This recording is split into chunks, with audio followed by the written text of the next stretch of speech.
ज़रार के में खुश आमदीद। ज़रार खोड़ो वसतुल्लाह ख़ान शाहज़ेब जिलानी का सलाम कबूल कीजिए।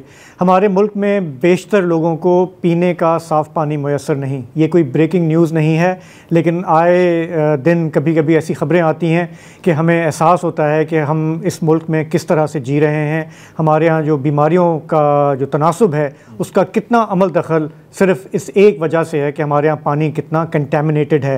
एक ताज़ा रिपोर्ट भी सामने आई है, उस हवाले से हम प्रोग्राम में बात करेंगे। लेकिन प्रोग्राम का ये पहला हिस्सा, इसमें हमारा फोकस है अमरीकी सदर ट्रंप का ये ऐलान कि USAID समेत जो इमदाद है जो दुनिया भर में अमेरिका देता है उससे उन्होंने बंद किया है। ये ख़बर तो आई पिछले माह, लेकिन उसके बाद से उसके असरात बढ़ते जा रहे हैं। पाकिस्तान में भी उसके असरात देखने को हमें मिल रहे हैं। पहले हम सुन लेते हैं कि सदर ट्रंप ने ऐलान क्या किया था। We have massive amounts of fraud that we caught. I think we probably caught way over a lot of billions of dollars already in what, 2 weeks? Yes. And it's going to go to numbers that you're not going to believe. We're going to look at the military. We're going to look at education. They're much bigger areas. But the USAID is really corrupt. I'll tell you, it's corrupt. It's incompetent and it's... तो अमरीकी सदर कहते हैं कि अमरीकी इमदादी इदारा USAID एक नाकारा फजूल इदारा है, करप्ट इदारा है। और सदर ट्रंप और उनके जो चहीते हैं, उनके साइड किक इलॉन मस्क, वो चाहते हैं कि इसको बस तहस नहस करके इसको बंद कर दिया जाए। ये एक डिबेट है कि इलॉन ट्रंप का साइड किक है या ट्रंप इलॉन का साइड किक है, लेकिन अभी हम इसमें नहीं जाते। अभी स्टे भी ले लिया है उन्होंने, वर्कर्स ने कहाँ पे स्टे लिया? अदालत ने स्टे, अमेरिका में। लेकिन दुनिया भर में जो इसके असरात आ रहे हैं, बहुत सारी जगहों पे जहाँ पे अमेरिकन फंड से स्पेशली हेल्थ सेक्टर में जो काम हो रहा था, वहाँ पे कहा जा रहा है कि millions of people are at risk. Pakistan में भी पिछले चंद दिनों में जो ख़बरें सामने आई हैं उससे ये लग रहा है कि कई सारे प्रोजेक्ट्स जो हैं वो बंद हो गए हैं या बंद होने जा रहे हैं।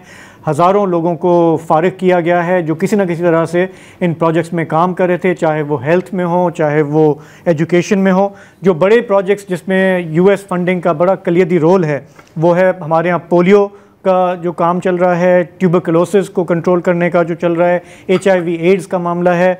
साथ ही ट्रंप साहब ने जो अपने ऐलानात किए उसमें उनका ख़ास टारगेट है क्लाइमेट चेंज। वो क्लाइमेट चेंज में बिलीव नहीं करते, रिन्यूएबल एनर्जी को वो प्रमोट नहीं करना चाहते। तो ऐसे कोई भी प्रोजेक्ट्स जो US फंडिंग से चल रहे हैं उसको वो कट करना चाहते हैं। साथ ही सिनफी बराबरी या औरतों के हुकूक, ट्रांसजेंडर राइट्स पे अगर कहीं पे अमेरिकन फंडिंग है उसको वो इंश्योर करना चाहते हैं कि वो बंद हो। तो अमेरिका का ये जो ऐलान सामने आया उसका अब हमारे यहाँ क्या इम्पैक्ट नज़र आ रहा है उसकी हम एक असेसमेंट लेंगे। हमें इस वक्त प्रोग्राम में ज्वाइन कर रहे हैं हारून डिजिटल राइट्स के हवाले से काफ़ी काम करते रहे हैं, डेवलपमेंट प्रोफेशनल हैं, इस्लामाबाद से वो हमें ज्वाइन कर रहे हैं। हारून, अगर मैं आपसे ये कहूँ, आज कोई पिछले 24 घंटों में मेरी कोई निस्फ दर्जन डेवलपमेंट प्रोफेशनल से बात हुई है, रब्ता हुई है, ज़रार की भी हुई।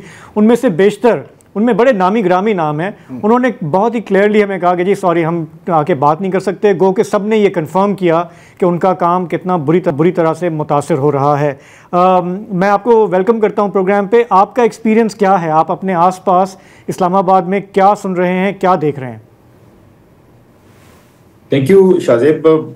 डेफिनेटली जो बातें आप कर रहे हैं और जिस किस्म की चीज़ें रिपोर्ट हो रही हैं मीडिया के अंदर और ऑन ग्राउंड जैसे हम देख रहे हैं, डेफिनेटली क्योंकि हम इस सेक्टर से बिलोंग करते हैं, इसमें काम कर रहे हैं काफ़ी अरसे से, और बहुत सारी डेवलपमेंट की ऑर्गेनाइजेशंस हैं जो कि बेनिफिशरी हैं इस सारे प्रोग्राम के। लेकिन यहाँ पर शुरू में मैं आपको एक चीज़ थोड़ी सी क्लैरिफाई कर दूँ कि ये जो फंडिंग है जो US से आती है उसके 3 मेन स्ट्रीम्स हैं। एक DRL की है जिसमें डेमोक्रेसी, ह्यूमन राइट्स और लेबर अफेयर्स, जो कि सेपरेट स्टेट डिपार्टमेंट डायरेक्टली उसको डील करता है। फिर एक बड़ा लार्ज चंक जो है वो USAID का होता है जिसके तहत पूरी दुनिया में उनके डेवलपमेंट के प्रोग्राम चलते हैं। और एक फंड जो है वो लोकली पाकिस्तान में जो US की एम्बेसी है और काउंसलेट है उनके थ्रू रन होता है। तो इस वक्त हम फोकस कर रहे हैं सिर्फ USAID की फंडिंग के ऊपर जी।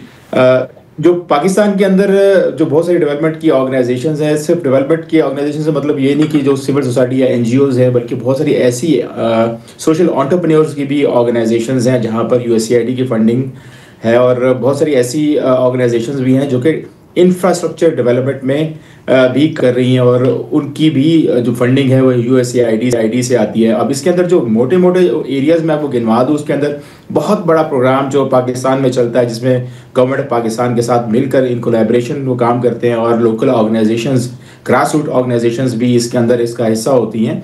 वो इकोनॉमिक एम्पावरमेंट और एग्रीकल्चर के हवाले से है, फिर इसी तरीके से ह्यूमन राइट्स का बहुत बड़ा प्रोग्राम है, फिर इसी तरीके से इंफ्रास्ट्रक्चर डेवलपमेंट, जिसमें हमने माजी में देखा जैसे गोमल जम डैम जैसे प्रोजेक्ट्स गवर्नमेंट ऑफ पाकिस्तान को उन्होंने बना के दिए हैं, जिसमें एनर्जी भी है और उसके अंदर एग्रीकल्चर और वाटर रिसोर्सिंग, ये सारी चीज़ें उसके अंदर कवर होती रही है। फिर एक बहुत बड़ा प्रोग्राम जेंडर के अंदर भी है, जिसके अंदर वो उनका पूरा एरिया है जिसे वो कहते हैं डाइवर्सिटी, इक्विटी एंड इंक्लूजन, जिसके अंदर जेंडर की बात करते हैं। फिर ओवरऑल जो उसका इनका पूरा प्रोग्राम है, उसके अंदर ये कंपोनेंट इंटीग्रेटेड है। बहुत ज़्यादा इस चीज़ को वो प्रायोरिटी देते रहे हैं US की गवर्नमेंट्स के जो जेंडर इक्वालिटी है, जेंडर इक्विटी है, जिसके अंदर विमेन एम्पावरमेंट भी आ जाती है और ट्रांसजेंडर के राइट्स भी आ जाते हैं। तो उस वाले से भी बहुत बड़ा प्रोग्राम है। और पाकिस्तान में बहुत ज़्यादा ऐसी ऑर्गेनाइजेशन, अभी मैं कुछ दिनों पहले बात कर रहा था, बल्कि 2 दिन पहले की बात है, कुछ डेवलपमेंट के सेक्टर के दोस्त हैं इस्लामाबाद में, उनके साथ बैठे गुफ्तगू हम कर रहे थे, तो मुझे पता चला कि पाकिस्तान में सबसे बड़ा जो डेमोक्रेसी का जो नेटवर्क है, जो पाकिस्तान में डेमोक्रेसी और इलेक्शंस और इसके ऊपर काम करता है, उन्होंने अपना जो स्टाफ है वो घर भेज दिया है, घर वर्क फ्रॉम होम। और उसमें अब उनका जो स्टाफ है वो सिर्फ इस्लामाबाद बेस्ड नहीं है, बल्कि वो ग्रास रूट लेवल पर कॉन्स्टिट्यूंसीज में काम करते हैं, वहाँ से डाटा इकट्ठा करते हैं, और वहाँ का जो उनका स्टाफ है वो बहुत फैला हुआ है पूरे पाकिस्तान में। अब इतनी बड़ी ऑर्गेनाइजेशन और इनकी सारी फंडिंग जो थी वो USAID के, तो इस तरह के बहुत सारे ऐसे इदारे हैं जो बहुत बड़े बड़े प्रोग्राम पाकिस्तान में चलाते हैं। ये मैं सिर्फ एक आपको कहानी शेयर करो, एक एनेक्डोट है। और लेकिन फिर इसके अलावा बहुत सारे जेंडर की ऑर्गेनाइजेशन जिनको मैं पर्सनली जानता हूँ, उनको भी 24 जो जनवरी थी उसके बाद नो वर्क स्टॉप वर्क की ईमेल्स आ गई थी, और तब से लोग घरों में बैठे हुए हैं। और कहा जा रहा है कि इनकी तादाद जो इस प्रोग्राम से या इस एग्जीक्यूटिव ऑर्डर से अफेक्ट हो रही है पाकिस्तान के अंदर, वो हज़ारों की तादाद में फैमिलीज़ हैं। क्योंकि डेवलपमेंट सेक्टर में काम करने वाले लोग सिर्फ वो इंडिविजुअल तो नहीं होते, डेफिनेटली उनके पीछे फैमिलीज भी होती है। तो ये बहुत बड़ा सेटबैक है। चल रहा है, लेट्स सी के देखें 90 डेज के बाद कौन कौन से प्रोग्राम्स बंद होंगे। एनवायरनमेंट डेफिनेटली आपने बात की, वो मेन टारगेट है उनका, वो क्लाइमेट चेंज। एनवायरनमेंट भी उनका टारगेट है हारून साहब। DEI तो उनका पक्का टारगेट है। इलॉन मस्क की ट्वीट्स ही देख लें तो वो कहता है कि यार इतने हमने पैसे क्यों खर्च रहे हैं कि बांग्लादेश में जाकर एक ट्रांसजेंडर थिएटर प्ले हम कराएं। तो इस तरह की चीज़ों को देख रहे हैं। अच्छा, अब हारून साहब मेरा आपसे सवाल है, आपने जिक्र किया जो डेवलपमेंट सेक्टर के साथ मुंसलिक हैं लोग और जाहिर है उनकी फैमिलीज़।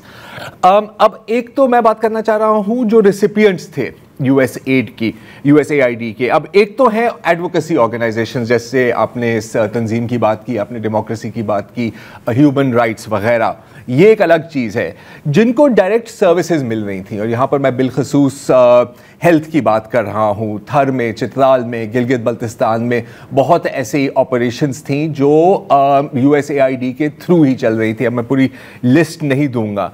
अगर ये बंद हो जाती हैं, और बंद हो गई हैं जाहिर है, इसका कोई मुतबादिल है?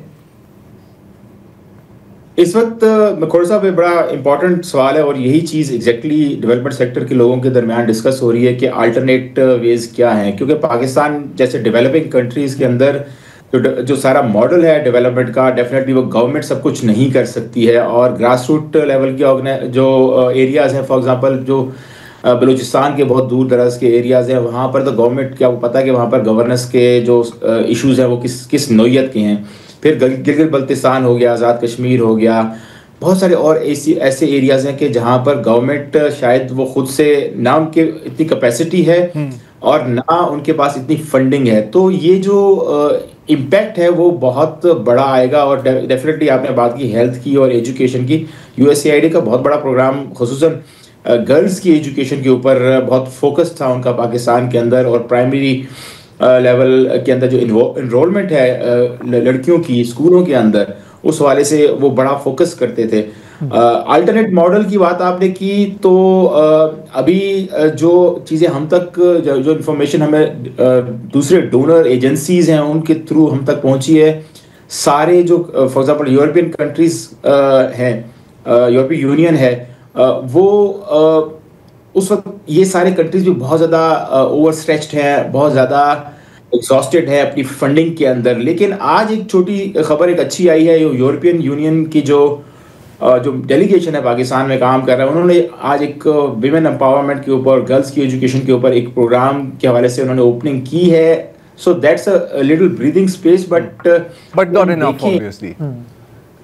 जी हाँ, तो जो इतना बड़ा ये प्रोग्राम था USAID का पाकिस्तान के अंदर, रफली we were discussing at another meeting के वो तकरीबन साल में 116 मिलियन डॉलर की इन्वेस्टमेंट पाकिस्तान में, वो चाहे वो NGOs सेक्टर के थ्रू करें या गवर्नमेंट, लार्जली गवर्नमेंट के थ्रू ही करते थे।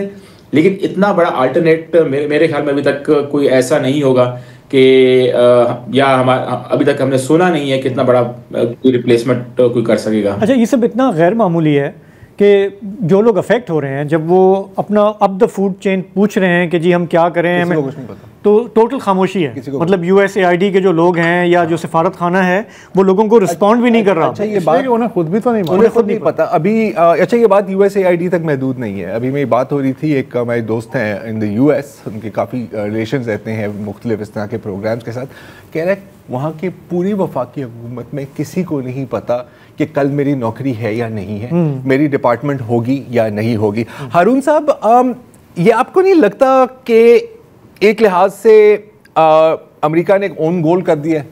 क्योंकि जब से 1961 में प्रेसिडेंट कैनेडी ने इसको कायम किया था USAID को, कि जितने भी हमारी इमदादी तंजीमें हैं इनको एक अम्ब्रेला में लाएं, तो एक बहुत बड़ी सॉफ्ट पावर की तो आम रही है अमेरिका की। और जाहिर है कि बहुत लोगों ने ये भी कंप्लेन किया कि पॉलिटिकल इंटरफेरेंस होती है, एजेंडा सेटिंग होती है। जाहिर है नथिंग इज़ फॉर फ्री। लेकिन ओवरनाइट एक बटन आपने दबाया और आपने सबको बंद कर दिया, तो जो रेसिपिएंट्स हैं और डेवलपमेंट सेक्टर में भी क्या एक ये फीलिंग नहीं आई कि यार 90 दिन के बाद अगर इसको बहाल कर भी दिया, लेकिन हैं ये बुनियादी तौर पर अनरिलायबल पार्टनर्स? जी डेफिनेटली, ये तो बहुत एक डिबेट का हिस्सा है ये सारी चीज़ की, कितनी अनसर्टेनिटी क्रिएट कर दी गई एक एग्जीक्यूटिव ऑर्डर। और फिर ये चीज़ जो है ना, वो मैं आपको थोड़ा सा ट्रम्प की जो पहली वाली एडमिनिस्ट्रेशन है उसकी तरफ भी अगर इशारा करूं, तो वहाँ पर भी हमें ये क्लियरली उन्होंने इंडिकेशन दे दी थी कि एनवायरनमेंट उनका इंटरेस्ट नहीं है और वो उसमें बिलीव नहीं करते। एनवायरनमेंट और क्लाइमेट चेंज की जो जितनी भी, उन्होंने आपको पता है उस वक्त COP19 या 20 शायद उस वक्त उन्होंने वहाँ से भी विड्रॉ कर लिया था। फिर इसके बाद उन्होंने जेंडर के ऊपर भी उस वक्त बात की थी, और उस वक्त भी जब हम काम कर रहे थे फील्ड के अंदर, तो उस वक्त भी हमें इम्पैक्ट आया था जेंडर के ऊपर, लेकिन उस वक्त इतना ज़्यादा नहीं था और वो किसी टाइम पे वो थोड़ा सा फेज आउट भी हो गया। लेकिन इस वक्त जिस भरपूर तरीके से वो आए हैं, आई थिंक ये वो बहुत बड़ा वैक्यूम एक क्रिएट होगा इस पूरे सेक्टर के अंदर। और सॉफ्ट पावर डेफिनेटली तमाम सुपर पावर्स की जो है वो एक टूल होता है। पाकिस्तान जैसे मुल्क जो कि अपने आप को बहुत स्ट्रेटेजिकली पॉइंट करते हैं कि हमारी प्लेसमेंट इस किस्म की है, तो डेफिनेटली खित्ते के अंदर हमारी वाकई प्लेसमेंट ऐसी है। और जो दूसरे कंट्रीज़ हैं, खुसूसन जो जिस किस्म की आप देख रहे हैं ओवरऑल पॉलिटिकल गेम चल रही है, उसमें हम के नए जो कंट्रीज उन्होंने इस स्पेस को एक्वायर करना है। सॉफ्ट पावर्स की डिप्लोमेसी है वो सिर्फ यूएस की तरफ से नहीं, मतलब कोई ना कोई गैप फायदा उठाएगा और इसका गैप फिल करेगा ना। बॉटम लाइन यही है। तो अमेरिका का सॉफ्ट पावर वो से कैसे लपेट रहा है। हारून बलोच, आपका बहुत बहुत शुक्रिया। आपने एक रास्ता था कि चूंकि ये एक्ट ऑफ कांग्रेस के तहत USAID कायम हुई थी 1961 में, तो कोर्ट में जब जा रहा है तो वहाँ यही दलील दी जा रही है, जिसको कोर्ट सुन भी रही है, कि भाई साहब एग्जीक्यूटिव ऑर्डर से एक्ट ऑफ कांग्रेस तो रिप्लेस नहीं हो सकता। तो अब बदकिस्मती ये है, या ट्रम्प की खुशकिस्मती कह लें, कि जो सेनेट है उसमें भी और उसमें लोअर हाउस में भी रिपब्लिकन मेजॉरिटी। अमेरिका में आईनी बेंच है अमेरिकन रिपब्लिकन। इस इंतज़ामिया के तहत कायम हो जाएगा इंशाल्लाह हो जाएगा।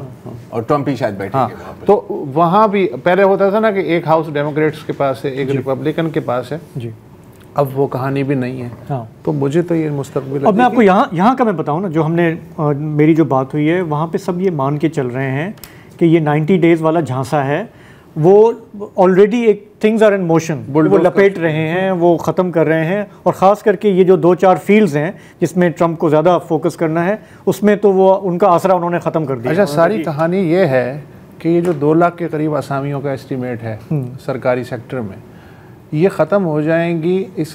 उसमें से 1 लाख तो ख़त्म नहीं होगी, वो तो रहेंगी, ठीक है। उन 1 लाख पे कौन आएगा? जो हिंदुत्व के लोग हैं वो आएंगे। हो सकता है। देखिए, again I would still say कि ये ओन गोल है, और वो इसलिए कि कुल जो बजट है अमेरिका का, आपको पता है यूएस एड का कितना हिस्सा होता है? 1% या कभी कभी उससे भी कम, राइट? लेकिन वो यूएस का 1% है, जितना भी है सर। हम $67 बिलियन एब्सोल्यूट टर्म्स में हम नहीं बात कर रहे हैं ना, वो यूएस का पूरा बजट भी तो देखे ना। माय पॉइंट इज कि 1% अपने बजट में आपके पास एक ऐसी तंजीम थी जिसके इन रोड्स पूरी दुनिया में थे, राइट? पूरी दुनिया में। अब आप उसको जैसे भी इस्तेमाल करना चाहते थे आप कर सकते थे, और आपने किया। जहां आप फौज नहीं भेजते थे वहां आप यूएस एड ये भी मतलब it was also very good. Just for reference, एक जमाने में ये जो फंडिंग है ये गई है को 170-180 तक भी गई है मिलियन डॉलर्स। पिछले चंद सालों में कम होते होते होते ये 30 to 40 मिलियन डॉलर्स के आसपास है, which is not a huge amount. लेकिन फिर भी हम देख रहे हैं कि हमारे मिलियन डॉलर्स, लेकिन फिर भी हम देख रहे हैं कि इम्पैक्ट कितना आ रहा है। क्योंकि आपके यहाँ जो डेवलपमेंट सेक्टर है, हालांकि वो लोग अमेरिका का झंडा नहीं लगाते, हर जगह इश्तिहार नहीं चलाते कि हम यूएस एड के फंडेड हैं, लेकिन फिर भी उसका इम्पैक्ट जो है वो तो आएगा। एक सोच है कि this might take you towards self reliance, लेकिन अब जाहिर है इसमें बात रिलायंस, सेल्फ रिलायंस, कौन सा सेल्फ रिलायंस? पूरी बात पूरा मुल्क एम्बुलेंस रियासत को देनी चाहिए, वो ईदी के हवाले कर दी गई है कि नहीं देखें, यही है हमारी सेल्फ रिलायंस के चारों ओर ईदी आ जाए। हर चैलेंज में कोई ना कोई अपॉर्चुनिटी निकलती है। एक ब्रेक लेते हैं, वापस आते हैं, जरा इस पॉइंट को एक्सप्लोर करते हैं।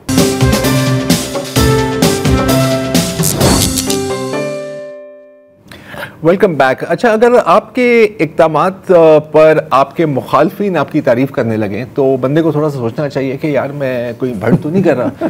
तो क्योंकि जैसे ही USAID के ऑपरेशंस बंद हुए, ट्रंप की ट्वीट आई और इलॉन मस्क की ट्वीट आई, तो सबसे पहले रूस के साबिक सदर डिमिट्री मेडवेडेव ने कहा कि सर हम तो बोल रहे थे, यू नो, इससे आप मतलब पॉलिटिकल इंटरफेरेंस करते हैं, आप रिजीम चेंज करते हैं और आप एक वोक एजेंडा को फरोग देते हैं, इसको बंद कर देना चाहिए। उसके साथ साथ वेनेजुएला, आपको पता है कि कितने करीबी ताल्लुकात हैं अमेरिका के वेनेजुएला के साथ। उनके इंटीरियर मिनिस्टर ने भी कहा कि सर ये जो सारे आपकी जो हमारी जो ऑपोजिशन पार्टीज हैं, USAID ही उनको फंड करती थी। एल साल्वाडोर के जो लीडर हैं, हालांकि उनका कोई लंबा फड्डा नहीं है यूएस के साथ, उन्होंने भी कहा कि जी सारे जो हमारे ऑपोजिशन पार्टीज हैं और ये जो पॉलिटिकल NGOs हैं, ये आपकी ही फंडिंग से चलते थे, और मुझे तो बड़ी खुशी हुई है। अच्छा, जो अमेरिका के बज़ाहिर एलाइज भी हैं, हाँ, जैसे कि मेक्सिको ले लिया, 2023 में मेक्सिको के सदर ने US के सदर जो बाइडेन, उस वक्त के जो थे बाबा बाइडेन, उनको कहा कि जी आपकी USAID हमारी ऑपोजिशन ग्रुप्स और हॉस्टाइल ग्रुप्स को फंड कर रही है। तो ये सिर्फ मतलब मुखालफीन का कहना नहीं था, इनके इत्तेहादियों का भी कहना था। विक्टर ओरबान, जो वैसे तो बहुत करीब हैं, हंगरी वाले, मतलब फैन है ना वो तो ट्रंप के, तो उन्होंने भी कहा कि सर ये जो सारा LGBT और लेफ्ट विंग एजेंडा है ना, ये सारे का सारा USAID ने। हाँ, अच्छा, अब ये जो पॉलिटिकल इंटरफेरेंस, डिस्टेबलाइजेशन वाली बातें, इसमें कुछ सच भी है यार। मैं आपको एक किस्सा सुनाता हूँ 2010 का। 2010 में एक US ऑफिशियल बार्सिलोना गए, उन्होंने कहा कि यार मेरे पास एक प्लान है जिससे हम क्यूबन गवर्नमेंट को डिस्टेबलाइज करेंगे। आपको पता है कि जब से फिडेल कास्ट्रो आए हैं, कोई 400 दफा तो उसको कत्ल करने की कोशिश की CIA ने, राइट? तो उन्होंने प्लान बनाया कि हम एक SMS मैसेजिंग सर्विस स्टार्ट करेंगे। न्यूज अलर्ट्स नहीं आते फोन पे, तो पहले तो होगा कि यार फुटबॉल मैच में ये हो रहा है, अच्छा कल का मौसम ऐसे होगा, परसों बारिश होगी, सो ऑन, मतलब सॉफ्ट न्यूज। और फिर धीरे धीरे इसके अंदर हम पॉलिटिकल कंटेंट लगाएंगे और डालेंगे, और फिर इसको हम as a staging ground for protests इस्तेमाल करेंगे। इसको नाम दिया गया क्यूबन ट्विटर का, बाद में नाम दिया गया, उन दिनों में तो ट्विटर का नाम कोई वजूद ही नहीं था ना। अच्छा, ये CIA की फंडेड ऑपरेशन नहीं था, ये USAID का funded operation, and it was called Cuban Twitter. You can look it up, काफी इंटरेस्टिंग स्टोरी है। अच्छा, यही हिकमत अमली डिसइंफॉर्मेशन की चीन की भी है, रूस की भी है, सारे बड़े पावर्स जो है यार इंटेलिजेंस एजेंसियां इस रूप में काम करती हैं पूरी दुनिया में, हर मुल्क करता है। ये जो हमारा पोलियो प्रोग्राम था उसमें CIA ने यूज किया ना उसामा बिन लादेन के खिलाफ जो ऑपरेशन। यार देखें, अगर आप इंटेलिजेंस एजेंसी हैं और आपके पास इस तरह की रिसोर्स है और आपने नहीं इस्तेमाल किया तो फिर फिटे। लेकिन एक डेंजरस चीज है। नहीं, बहुत डेंजरस है, मैं कब कह रहा हूं। मतलब जिस जमाने में हम BBC में काम करते थे और हम सड़क पे खड़े होकर कोई करते थे ना, एक टाइम तो था कि लोग बहुत इज्जत की नज़र से देखते थे, लेकिन ये आखिरी दिनों में जब हमारे यहाँ इतना ये प्रोपेगेंडा बढ़ गया ना OBL के बाद, तो मुझे याद है कि हम खड़े PTC कर रहे होते थे, पीछे से जो बंदा गुजरता कहता था जासूस मीडिया। अब जो लोग जेन्युइनली भी काम कर रहे होते हैं उनको आपने टारगेट बना दिया, एक लेजिटिमेट टारगेट, कि ये सारे जासूस हैं। सो इसका दोनों साइड्स इसकी हैं। नहीं, बिल्कुल। एक आखिरी बात रही कि आपको याद होगा जैसे इन्होंने OBL वाली बात की, उसके बाद हमारे यहाँ जो नेशनल सिक्योरिटी के नाम पे NGOs पे, डेवलपमेंट सेक्टर पे जो चढ़ाई हुई, और आपके यहाँ बहुत सारे अच्छे लोग फिर चले गए, छोड़ के चले गए, जो जेन्युइनली अच्छा काम कर रहे थे, क्योंकि एक दफा वो भूत सवार हो जाता है ना, बिल्कुल, ये सारे दुश्मन हैं, सारे एजेंट हैं, चौधरी निसार अली खान, तो फिर यही हमारे साथ। अच्छा, मजे क्या है, सोवियत यूनियन के ज़माने में USAID जैसी तंजीमों के लिए पता है क्या टर्म इस्तेमाल होती थी? Stooge of US imperialism. जी, वेल ये तो USAID ने खुद बाय द वे बात मानी है। 2020 में उनके एडमिनिस्ट्रेटर ने कहा था कि सर जंग में कामयाबी के पीछे हमारा बहुत बड़ा किरदार था। जी, तो नहीं है, एविडेंस इस पे है।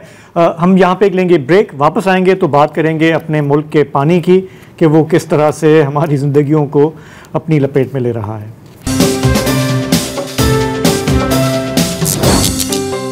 पाकिस्तान में हमारे पास पीने का पानी साफ़ नहीं है, नलकों में तो है ही नहीं, लेकिन जो हम बॉटल वाटर लेते हैं वो भी बेशतर जो है उस पर कंटेमिनेशन के ख़दशात हैं।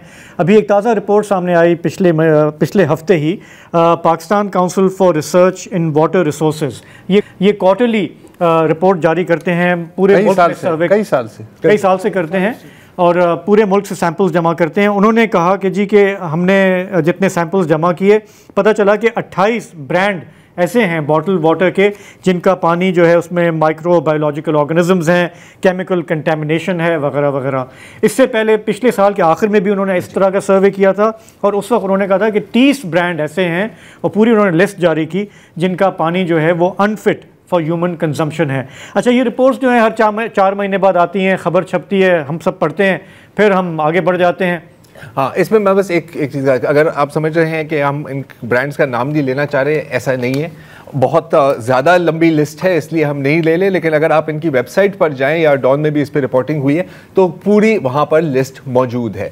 अच्छा, 4 किस्म की मेजर कंटेमिनेशन होती हैं इसमें, पोटेशियम, आर्सेनिक, सोडियम और बैक्टीरिया की। अब मैं ये नहीं गिनाऊंगा कि इनसे क्या होता है, लेकिन जाहिर है जब ये कहते हैं कि अनफिट फॉर ह्यूमन कंजम्पशन, तो इसका मतलब है कि ये पेट की बीमारियां, ये डायरिया, ये उल्टियां, ये तमाम मसले जो हैं उसका बुनियादी जो है वो पानी अच्छा, इनका काम है रिपोर्टिंग जी। फिर आते हैं Pakistan standard and quality control की अथॉरिटी, उनका काम होता है एक्शन लेना। स्टाफ कम है, काम बहुत ज्यादा है, और उनका ये कहना है, मैं 2015 का आर्टिकल पढ़ा था, कुछ ज्यादा बदला नहीं है, कि अगर हम लाइसेंस इनका बंद भी करें तो अगले दिन ये नए नाम और नए लाइसेंस के साथ दोबारा आ जाते हैं। अच्छा, ये सिर्फ लाइसेंस ब्रांड्स की बात हो रही है। जो लोगों ने अपने घरों और कारखानों में ये इलीगल प्लांट्स बनाए हुए हैं उनकी तो बात ही नहीं हो रही, वहां पर सिर्फ छापे ही वो एक ओपन सीजन है। इनकी मार्केट है छोटे कस्बे और तमाम हाईवेज के जो होटल है, कुछ हैं सर जिनके बहुत बड़े बिलबोर्ड्स यहाँ कराची में भी हैं। तो अच्छा, अब ऐसा नहीं है कि हमारे मुल्क में साफ पानी के लिए कभी किसी ने आवाज़ नहीं उठाई। हमारे यहाँ वक्तन फ़वक्तन जो है सियासी जमातें भी कभी कभी बात कर लेती हैं, लेकिन हमारे यहाँ समाजी लिहाज से आपको याद होगा कि आज से कुछ साल पहले एक वाटर कमीशन का बड़ा चर्चा हुआ था। ये वाटर कमीशन जो है ये सुप्रीम कोर्ट के अहकामात पर बनाया गया था और ये एक पिटिशन फाइल की थी एडवोकेट शहाब ओस्तो साहब ने। ये बात है 2016 की। सुप्रीम कोर्ट बड़ी मुतहर्रिक थी। शहाब ओस्तो साहब जो हैं वो इनके साथ थे। उन्होंने अपनी वकालत वगैरह छोड़ के पूरे सिंध में दौरे किए, उन्होंने पूरा इसको स्टडी किया, साइंटिफिक डेटा जमा किया, जिसके बाद हमें पता लगा कि असल में हम किस तरह के एनवायरनमेंट में, किस तरह के पानी के साथ हम जी रहे हैं। उस वाटर कमीशन का क्या बना, आज हम कहाँ खड़े हैं, बताने के लिए शहाब ओस्तो साहब हमारे साथ स्टूडियो में हैं। शहाब साहब, आपका बहुत बहुत शुक्रिया। बहुत पुरानी बात लगती है वाटर कमीशन का मामला, हालांकि चंद साल पहले की बात है। थोड़ा सा बताएंगे सबसे पहले, क्योंकि हमारे यहाँ अगेन हमारी याददाश्त कमज़ोर होती है, वो जो आपने साल डेढ़ लगाया, क्या व्हाट डिड वी फाइंड कि सिंध में, क्योंकि सिंध की हद तक था आपका, कि हमारा क्या हाल क्या है पानी का हमारे? शुक्रिया जिलानी साहब। एक्चुअली मेरे 2016 में, मैं बेसिकली शिकारपुर से हूँ। शिकारपुर का पानी किसी ज़माने में बहुत अच्छा होता था। वहाँ पे 7 अप कंपनी इसीलिए वहाँ लगाई गई थी, ये बॉटल जो वहाँ पे फैक्ट्री थी, कि वहाँ का पानी अच्छा समझा जाता था। लेकिन मैं गया 2015, लेट 15 की बात है, कि वहाँ पे पानी में मुझको एक अजीब किस्म का एक ब्रैकिश टेस्ट नज़र आया। मैंने फिर जाके उसकी टेस्टिंग वगैरह कराई, पता चला कि वो पानी पीने के काबिल नहीं है। तो इनिशियली तो मैं सोच रहा था कि शिकारपुर के हवाले से पिटीशन दाखिल करूं। फिर जब मैंने रिसर्च की तो पता चला कि गवर्नमेंट की अपनी स्टडीज़ हैं, वो तकरीबन 300 के करीब जो हैं वो मुख्तलिफ़ शहरों के उन्होंने सैम्पल्स लिए हुए थे, और पता चला कि वो तो पूरे सिंध का ही बुरा हाल है। फिर मैं सुप्रीम कोर्ट गया और वहाँ पे मैंने फिर पिटीशन दाखिल की और एक कमीशन बनवाई फैक्ट फाइंडिंग, जो कलोड़ो साहब, जस्टिस इकबाल कलोड़ो साहब की सरबराही में बनी। उन्होंने ज़बरदस्त काम किया। हम पूरे सिंध में गए, जितनी भी वाटर बॉडीज़ हैं सारी, मतलब उसमें लेक्स भी हैं, उसमें आपके रिवर्स, कैनाल्स और water filter plant, sewerage plants, मतलब हॉस्पिटल्स, जहाँ जहाँ पे भी सीवेज वाटर के इंस्टॉलेशंस थी वहाँ गए हम। और एक ज़बरदस्त किस्म की, एक क्या 3 रिपोर्ट्स बनी। PCRWR के साइंटिस्ट साथ थे हमारे, और वो 3 रिपोर्ट्स कलोड़ो साहब ने बड़े मेटिकुलसली बनाई, और उसके बाद वो जब पेश हुई सुप्रीम कोर्ट में, तो सिंध गवर्नमेंट ने कंसीड किया कि इसका एक भी लफ्ज़, एक भी फैक्ट जो है वो डिस्प्यूटेबल नहीं है। तो वो पूरी की पूरी रिपोर्ट्स को माना गया। उसके बाद 1 साल की कमीशन थी कलोड़ो साहब की फैक्ट फाइंडिंग की, वो ख़त्म हुई। उसमें 149 रिकमेंडेशंस थे। फिर मैंने दूसरी कमीशन बनवाई, हानी साहब उसके इम्प्लीमेंटेशन कमीशन वो कहते थे हम, वो फिर 1 साल उसमें हम जो है पूरी, फिर दोबारा सिंध में गए, जो वो 149 जो रिकमेंडेशंस थी उसको इम्प्लीमेंट अब करना था। तो उसके लिए फिर बहुत प्रेशर हुआ। शुक्र है उस ज़माने में सुप्रीम कोर्ट काफ़ी एक्टिव थी, काफ़ी सपोर्ट मिलती थी हमको। तो तकरीबन को 100 बिलियन रुपीज़ की बजट मंजूर हुई सिंध गवर्नमेंट की तरफ से। अच्छा, वाटर स्कीम्स के लिए? जी हाँ, जी हाँ, पूरा इंफ्रास्ट्रक्चर था इसमें।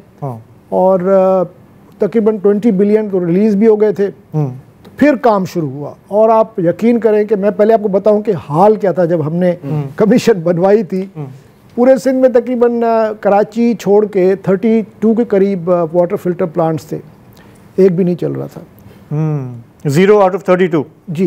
हैदराबाद में, सक्खर में, लाड़काना में, जहाँ जहाँ पे वाटर ये सीवेज ट्रीटमेंट प्लांट्स थे, कोई नहीं चल रहा था। बहुत खूब। हैदराबाद में वाटर फिल्टर प्लांट बंद था, सक्खर में बंद था, लाड़काना में था ही नहीं। लाड़काना में इनफैक्ट वो दादू कैनाल में कुछ 17 जगहों पे एफ्लुएंट गिर रहा था, फिर वहीं से ही पानी सप्लाई हो रहा था लोगों को। सक्खर की भी यही हाल थी। कराची में 6 फिल्टर प्लांट्स थे, एक भी नहीं चल रहा था, आज भी नहीं चल रहा। और 3 ट्रीटमेंट प्लांट्स थे, एक महमूदाबाद वाला तो कब्जा हो गया, और बाकी 2 TP1 और TP2 जो TP1 और TP3। TP1 तो उसकी तो बुरी हालत थी, वो तो उन्होंने बिल्कुल ही ऑब्सोलीट हो गया था, वो गटर बगीचा की तरफ था, तो कब्जा अब्जा हमने छुड़वाया उसका, फिर हमने काम शुरू करवाया, और TP3 को हमने जो है वो ऑपरेशनलाइज करवाया। कराची में तकरीबन 50 crore gallon untreated raw sewage समंदर में गिर रहा था। 50 करोड़ गैलन डेली, जो आज भी गिर रहा है। और उसके बाद पूरे सिंध में हमने मतलब तकरीबन फिर जो रूरल वाटर सप्लाई और सीवेज स्कीम्स थी तकरीबन 2200, उसमें 1900 बंद पड़ी थी। और सीवेज आपके आरओ प्लांट्स तकरीबन कोई 2000 के करीब थे, तकरीबन सब बंद पड़े थे, इंक्लूडिंग मिट्टी का जो ये थर वाला वो तो सारे, मतलब पूरे का पूरा आरओ प्लांट का जो था। तो ऐसा नहीं है चाप साहब के प्लांट्स ही नहीं है, नहीं बंद पड़े थे लेकिन फंक्शनल नहीं थे। अच्छा, वहाँ पे स्टाफ भी मौजूद है, बहुत खूब। करोड़ रुपए की बजट जो है, ओवरहेड्स भी हो रहे हैं उस पर खर्च। इवन मिट्टी का जो मशहूर जो बड़ा सोलर लिट जो वहाँ पे उन्होंने प्लांट लगाया था, बड़ा एक ज़बरदस्त प्लांट है वो पता चला कि ऐसे ही डिसफंक्शनल था, और ऐसे ही बस वो it was just making noises. मासूमाना या शायद अहमकाना सवाल है, क्यों? क्यों बंद था? क्यों बंद था यार? अगर स्टाफ भी है, बिल्डिंग भी है, इक्विपमेंट भी है, बजट भी है, ओवरहेड्स भी हैं, इसलिए कि कोई देखिए, सबसे बड़ा जो हमारा प्रॉब्लम है यासिन का, वो है गवर्नेंस का। कोई अकाउंटेबिलिटी नहीं है। वो एक कंपनी थी, उसको उन्होंने दिया हुआ था और वो अरबों रुपए की उनको बजट। हाँ, $33 मिलियन का प्रोजेक्ट था। थरपारकर का 750 आरओ प्लांट्स थे। जी हाँ, और वो कोई नहीं चल रहा था, एक भी नहीं चल रहा था, ट्रस्ट में। हम गए, वो तो खैर पूरी रिपोर्ट में मौजूद है। फिर उसके बाद ये काम शुरू हुआ और हमने तकरीबन कोई 539 स्कीम्स स्टार्ट, रिहेबिलिटेशन शुरू हुए। कराची का TP3 जो है वो चलना शुरू हुआ। धाबे जी का 100 MGD का प्लांट जो है वो दोबारा स्टार्ट हुआ, जिससे तकरीबन ऑगमेंट हुआ, 100 MGD ज़्यादा पानी मिलने लगा कराची को। और तकरीबन कोई 6 नए ट्रीटमेंट प्लांट्स की कमीशन हुई, PC1 बने उनके। अच्छा, और एक बड़ा ज़बरदस्त काम हुआ जो मुझको आज तक जो सबसे बड़ा सदमा है, कराची का जो ये आपने देखा होगा, ये जो रोड है माई कोलाची का, वहाँ पे एक KPT का और सिंध गवर्नमेंट का पुराना झगड़ा चल रहा था। कोई 129 एकड़ का प्लॉट है, आपको पता होगा। वो हानी साहब को क्रेडिट जाता है कि उन्होंने सुप्रीम कोर्ट के थ्रू दोनों को मनवाया कि जी ये 129 एकड़ आप हमको देंगे, स्टेट लैंड डिक्लेयर करवाई, ऑर्डर करवाया, और यहाँ पे 10 MGD ट्रीटमेंट प्लांट लगेगा, बाकी सारे का सारा ये अर्बन जंगल बनेगा। और हमको देंगे मतलब यानी फेडरल, और ये मतलब स्टेट लैंड बन जाएगी। और KPT उसमें खुद बनाती, वो 10 MGD का जो ट्रीटमेंट प्लांट था वो KPT खुद बनाती और सारा फिर इलाका डेवलप होता। आज तक वो चूँकि बंद हो गई तो वो भी उधर रह गया। फिर एक और इंटरेस्टिंग बात आपको बताऊं, जो कि बहुत ही मेरे लिए भी बहुत बड़ा एक शौक था। पूरे सिंध का जो रिवर सिस्टम है ना, वो एक्चुअली सीवेज सिस्टम है। पूरे सिंध का जितना भी सीवेज है ना, सिंध में सीवेज सिस्टम है ही नहीं, नहर है बस। नहरें जितने भी हैं वो आपका गटर भी है और वो source of fresh so called water supply भी है। तो जितने भी शहर हैं कराची समेत, कराची तो अगर समंदर में फेंक रहा है, बाकी हैदराबाद, आपका सक्खर, लाड़काना, दादू, शिकार, पूरे शहरों का जितना भी सीवेज है वो उसमें म्युनिसिपल, इंडस्ट्रियल, हॉस्पिटल, इवन मैं तो हैरान हो गया जो ये न्यूक्लियर वेस्टेज है वो सारे का सारा रिपोर्ट्स पे मौजूद है। सारे का सारा वो दरियाओं में, कैनाल्स में, लेक्स में, पॉन्ड्स में अनट्रीटेड वो ऐसे फेंक रहे हैं। जिंदा कैसे? क्या कमाल बात है। फिर उसके बाद उसमें से ही मैंने जो वो वीडियो बनाई है, पड़ी है यूट्यूब पे, सक्खर में, हैदराबाद तो आप यकीन करें मैं हाथ भी नहीं धोता। जो फुलेली की हालत है ना, जहाँ से पानी जाता है और वो जहाँ से। सर अभी हैदराबाद पे ही पॉज करें, हमें एक छोटा सा वक्फा लेना है और उसके बाद यहाँ से ही हम दोबारा शुरू करें। पानी पर हम बात कर रहे हैं। बज़ाहिर बात सूबा सिंध की है, लेकिन बाकी मुल्क का भी लगभग ऐसा ही हाल है। शाहब ओस्तो साहब हमारे साथ मौजूद हैं। शाहब साहब, आपकी स्टोरी सुन के ये हमें एहसास भी हुआ कि पब्लिक इंटरेस्ट लिटिगेशन, एक्टिविज़म, आवाज़ उठाने से फ़र्क भी पड़ा। सिंध गवर्नमेंट ने बिलियंस मुख्तस भी किए, स्कीमें भी बनना शुरू हुई, तो बज़ाहिर ये लग रहा है कि कुछ बेहतरी आना शुरू हुई। लेकिन सर, बेहतरी का मैं इस तरह आपको एक मिसाल दूँ कि एडवोकेट जनरल सिंध जो था वो मेरे साथ सुप्रीम कोर्ट में उन्होंने खड़े होकर कहा कि जी हम इस कमीशन को कंटिन्यू करना चाहते हैं।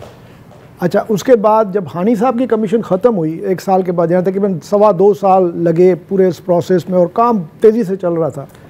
आप सोचें कि तकरीबन कोई हमने 170 या 165 विज़िट्स किए 11 मंथ्स में, और हम डेली जा रहे थे कहीं, बिल्कुल जो भी चीज़ होती थी बिल्कुल वीवर, यानी हमने कोई ऐसी जगह नहीं छोड़ी जहाँ पे काम हो रहा हो हम जाते नहीं थे वहाँ। एनीवेज, तो जब काम इतना बढ़ता गया और आखिर में जब उनका टाइम ख़त्म हुआ तो मैं फिर गया सुप्रीम कोर्ट। अच्छा, बाय दैट टाइम गुलजार साहब आ गए थे, चीफ जस्टिस थे, तो मैंने उस ज़माने में जाके फिर पिटीशन दाखिल की, एप्लीकेशन की कि सर अब जो काम शुरू हो गया है, 100 बिलियन रुपीज़ जो है बजट में आ गए हैं, 20 billion rupees down the line pipeline में है, अब आप काइंडली इसको दोबारा कोई और कमिश्नर मुकर्रर करें, क्योंकि हानी साहब ने इनकार किया।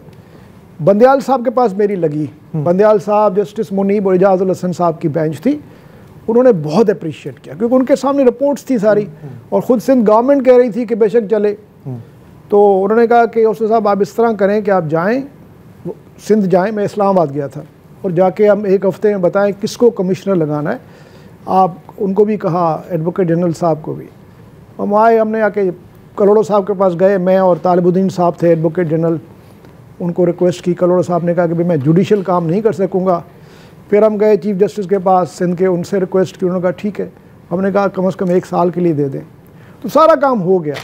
पता चला कि जब कॉज लिस्ट आई, सुप्रीम कोर्ट का जो कॉज लिस्ट छपी, उसमें पता चला कि बंदयाल साहब की जगह वो केस लग गया गुलजार साहब के पास। गुलजार साहब चीफ जस्टिस थे उस वक्त।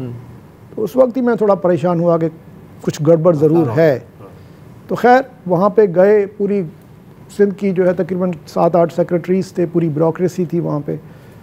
तो गुलजार साहब ने, ये मेरे लिए आज भी मिस्ट्री है कि 2.25 साल 2.5 साल की मेहनत और तमाम सबूत, पैसे लग रहे हैं और धड़ाधड़ काम हो रहा है। मुझको नहीं पता कि 17 सेकंड में उन्होंने ऑर्डर किया कि ये कमीशन ख़त्म। उससे भी बड़ा जो जुल्म हुआ वो ये कि जो ऑर्डर्स थे, जो कमीशन के ऑर्डर्स थे, तकरीबन को 150 ऑर्डर्स थे जिसको सुप्रीम कोर्ट ने प्रोटेक्ट किया था वो they will be treated as the orders of the Supreme Court. कहा कि नहीं, ये ऑर्डर्स भी जो हैं ऑर्डर्स नहीं है, ये तो ओपिनियंस हैं, इनकी कोई हैसियत नहीं ऑर्डर्स की। इतना सा एक उन्होंने हाफ पेज को ऑर्डर किया और कमीशन भी ख़त्म। उसके बाद आखिरी 2 लाइंस लिखी कि सिंध गवर्नमेंट जो है ये जो काम शुरू हो गए उस पर क्वार्टरली रिपोर्ट दे के क्या उन्होंने फर्दर किया है इस पर कुछ। आज तक वो ना कोई रिपोर्ट आई। गुलजार साहब भी खैर से चले गए। वो 2-2.5 साल का जो काम था वो भी दरबदर हो गया। आज जो हालत ये है कि उससे भी बदतर सिचुएशन है। वो K4 का प्रोजेक्ट उधर ही पड़ा हुआ है, जितने हमने प्रोजेक्ट शुरू करवाए थे वो ख़त्म हो गए सारे। और इस वक्त पूरे सिंध में कहीं पे भी, कराची में 91.7% पानी पीने के काबिल नहीं है, जाम शोर में 99% पीने के काबिल नहीं है पानी, हैदराबाद में तकरीबन को 87% पी, पूरे सिंध में कहीं पर कोई ऐसी जगह नहीं है जहाँ पे आप कहें कि ये जो पानी आप पी रहे हैं ये सेफ है। मैं ये जानना चाह रहा हूँ, चलें अदालत ने कमीशन तोड़ दिया कि नहीं बन सकता, ये सब फजूल है, लेकिन सिंध गवर्नमेंट तो इलेक्टेड गवर्नमेंट है ना, उसके होते हुए जो आप 91 और 99% के फिगर्स दे रहे हैं, तो ये सारा दारोमदार क्या कमीशन के टूटने बनने पे ही था? नहीं, और आपने और कहा कि वो ऑन बोर्ड आ गई, किसी और की जिम्मेदारी नहीं थी। देखिए सर, बात ये है कि ये तो सिंध गवर्नमेंट की जिम्मेदारी थी नहीं ना कभी, तभी तो ये हालत थी कि पूरे सिंध में न कोई ट्रीटमेंट प्लांट चल रहा था, कभी ली नहीं क्योंकि 1997 में भी इस तरह की एक कॉन्स्टिट्यूशन पिटीशन दाखिल हुई थी और उस वक्त भी ये कराची के हवाले से थी। कराची के ट्रीटमेंट प्लांट उस वक्त भी बंद पड़े थे, कराची के फिल्टर प्लांट्स उस वक्त भी बंद पड़े हुए थे। जब मैं 16 में गया 2016 में, तो वो भी उस वक्त वही हालत थी। तो गवर्नमेंट ऑफ, देखें उसमें सिर्फ गवर्नमेंट ऑफ सिंध नहीं है, उसमें MQM भी शामिल है, उसमें ANP भी शामिल है, उसमें मीडिया भी शामिल है। आज भी सबको पता है कि कराची में जो पानी क्योंकि कराची का आज भी कोई फिल्टर प्लांट काम नहीं कर रहा। पानी ये जो आप पी रहे हैं ये रॉ पानी है सारा, इसमें सॉल्ट्स हैं, इसमें आप ये सोच लीजिए कि माइक्रो ऑर्गेनिजम्स हैं, केमिकल्स हैं। अच्छा, कोई रनिंग वाटर पॉलिसी 2017 में भी आई थी? आजकल तो सुना एक सिंध वाटर पॉलिसी है, लेकिन देखें वाटर पॉलिसी तो पाकिस्तान की भी बनी हुई है, वो भी 10-15 साल से बनी हुई है, उससे तो कोई फर्क नहीं पड़ता। मसला ये है कि जब तक अकाउंटेबिलिटी ना हो, गवर्नेंस ठीक नहीं करेंगे आप। और आपको अब देखें, एक और इंटरेस्टिंग बात बताऊं मैं आपको, जब हम गए सिंध में को तकरीबन को 36 के करीब शुगर मिले हैं, किसी शुगर मिल में प्री ट्रीटमेंट प्लांट नहीं है, वो सारा एफ्लुएंट बाहर फेंक देते हैं। वो जो ज़बरदस्त उससे जो है पोल्यूशन हो रहा है वो अपनी जगह पे है। टैनरीज की किसी टैनरी में कोई प्री ट्रीटमेंट प्लांट नहीं है। केमिकल इंडस्ट्री जो है यहाँ पे, वो सारा केमिकल पॉइजन जो है वो सारे का सारा जो है वो आपके सुएज में आता है और उससे सीधा समंदर में जा रहा है। अब बताएं, ये कराची की बात कर रहा हूँ मैं। हानी साहब ने ऑर्डर किया था, इन सबको लिखवा के इनसे लिया कि जी आप 2019 के दिसंबर तक जितनी भी कराची की इंडस्ट्री है, केमिकल टैनरीज वगैरह, जहाँ पे भी केमिकल पॉइजनस एफ्लुएंट्स होते हैं, सब प्री ट्रीटमेंट प्लांट, उनकी राइटिंग अंडरटेकिंग पड़ी हुई होगी अभी भी, क्योंकि इतना प्रेशर डाला था। हम शुगर मिल्स वालों ने कहा कि हम बंद कर देंगे, हमने कहा बेशक बंद कर दें, लेकिन आप सबसे बड़ा प्रॉब्लम जो है यहाँ पे सीपा का है। सिंध एनवायरमेंटल प्रोटेक्शन एजेंसी जो है, वो तो एक बहुत बड़ा गड़बड़ घोटाला। उनके जो साहब थे उस ज़माने में, जो डीजी थे, उनको मैंने हटवाया था। वो क्वालिफाइड ही नहीं थे, लेकिन उनके पीछे बहुत बड़ा, आप यकीन करें, वो जब कमीशन ख़त्म हुई उन्होंने रूल्स चेंज करवा के दोबारा आ गए। बहुत खूब। तो ये अच्छा ओस्तो साहब, अब ये बताएं व्हाट नेक्स्ट? अब आपने गिव अप कर दिया है अपनी जिद्दोजहद को, या आप दोबारा पिटीशन डालेंगे? आप जुडिशरी में देख रहे हैं वो भी कितनी इंडिपेंडेंट हो गई है। सर अभी तो मुझको पहले जुडिशरी के लिए पिटीशन डालनी पड़ेगी। पहले अदलिया आज़ाद हो, तो फिर जो है कोई उम्मीद का, फिर मैं उसके बाद जो है फिर कोशिश करूंगा कि उस जुडिशरी के जरिए फिर कोई कमीशन बनाऊं। तो इस वक्त तो मेरे ख्याल में कोई ऐसे हालात नहीं है कि मैं जिगर करूं, इतना कोई हिम्मत करूं कि जाके जुडिशरी को बोलूं कि जी आप उस गवर्नमेंट के खिलाफ जो है आप एक्शन लें, जो गवर्नमेंट हमारे जजेस की ऑडिट कर रही है, जो हमारी जजेस को ट्रांसफ़र करके जहाँ चाहे फेंक सकती है। तो अब उस गवर्नमेंट के ख़िलाफ़ मैं नहीं समझता कि जजेस, अल्लाह करे कोई सलाउद्दीन अयूबी पैदा हो जाए, लेकिन मुझको इतना, वैसे सच्ची बात, मैं लॉयर हूँ, मैं इसलिए कह सकता हूँ कि तो दुआ करें पहले हमारी जुडिशरी। दुआ की आपने बात की ना, तो जब भी मैं ऐसी बातें सुनता हूँ, और हम तो अक्सर सुन रहे होते हैं, मेरा ईमान ताज़ा हो जाता है। हाँ क्यों? क्योंकि सवाल में जहन में आता है कि यार मुल्क चल कैसे रहा है, हम जिंदा कैसे हैं। तो जाहिर है कि कोई तो है जो निज़ाम हस्ती चला रहा है। बिल्कुल।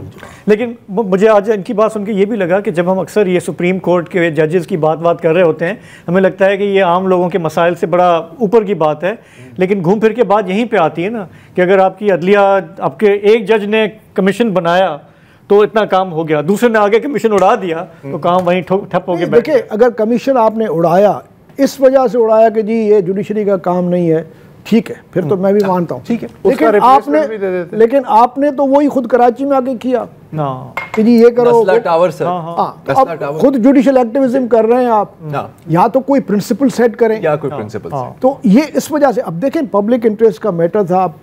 आप देखें पढ़ी हुई इंटरनेट पे रिपोर्ट यूनाइटेड नेशंस की कि तकरीबन कोई हर साल 3 to 3.5 बिलियन डॉलर्स लोग, गरीब लोग खर्च करते हैं, पूरा मुल्क हमारा, because of the water borne diseases. Sir SIUT के सामने ये टैक्स है आपके ऊपर। 2 किलोमीटर की लाइन लगी हुई है। पाकिस्तान में 1/3 अमवात पाकिस्तान में वाटर बोर्न डिजीजेस से होती हैं। और अच्छा सर, मैं आप छोड़ दें, बिकॉज इसके में दिल के अमराज, किडनी के अमराज भी आप डाल दें, कोई सोडियम, पोटेशियम, आर्सेनिक, ये तो सिर्फ वाटर बोर्न डिजीजेस की बात। अच्छा, फिर मैं एक और चीज़ आपको बताऊं, आपका सब सॉइल वाटर जो है वो आपका सारा ख़त्म हो गया, सारा आर्सेनिक हो गई है। अच्छा मुस्तफा साहब, आपका बहुत बहुत शुक्रिया, आपने जो है काफ़ी पूरा जो वाटर कमीशन की कहानी है हमें दोबारा ताज़ा करके बताई। हमारे प्रोग्राम का वक्त यहीं पे ख़त्म हो रहा है, हमें यहाँ पे इजाज़त दें, कल आपसे फिर मुलाकात होगी। खुदा हाफिज़, शब बख़ैर।